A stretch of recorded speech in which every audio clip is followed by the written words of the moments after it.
जोपर्यंत त्या तहानलेला व्यक्ती आहे त्याच्यापाशी विहीर येत नाही, आपण विहिरीपाशी जातो, आपण पाण्याच्या शोधात जातो, तेव्हा आपली तहान भागते. तसं आपल्याला ई बायोट्रेड मध्ये जर सक्सेस व्हायचं असेल तर पहिल्यांदा हा बिझनेस माझा आहे आणि मला डेव्हलप करायचा आहे हे डोक्यात घेतलं पाहिजे. शकील सरांनी त्यांचं जे आमची भेट झाली ती ओपी सरांच्या घरी झाली पहिल्यांदा. त्यांचं फक्त त्यावेळी थोडंच ऐकलो आम्ही, तर आम्ही अक्षरशः विचार त्यांच्या बोलण्यावर आम्ही ऐकत येत होतो. जयसिंगपूरला आम्ही सांगलीमधून आलो ना, तर शकील सरांनी असलं भारी बोलले, किती छान बोलले. कारण अगदी त्यांचा फोकस हा घरातून आहे. जोपर्यंत आपलं घर, आपल्या घरातली लोक आपल्याबद्दल चांगला विचार करणार नाहीत, आपण पॉझिटिव्ह राहणार नाही, तोपर्यंत आपण दुनियात मनापासून एक काम करू शकणार नाही आहे.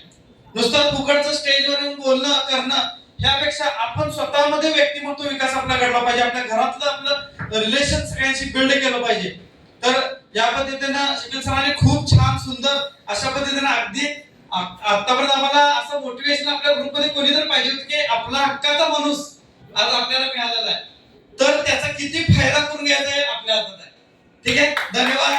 मी अधिक न वेळता मी सरांचा आभार मानतो की आम्हाला एवढा छान सुंदर प्लॅटफॉर्म आम्हाला मिळाला आणि आम्ही नक्कीच आता सर आमच्यावर आलेत म्हटल्यावर आपले अगदी आता पहिल्यापेक्षा डबल पटीने आपला ग्रोथ होणार आहे हे नक्की. ओके, धन्यवाद.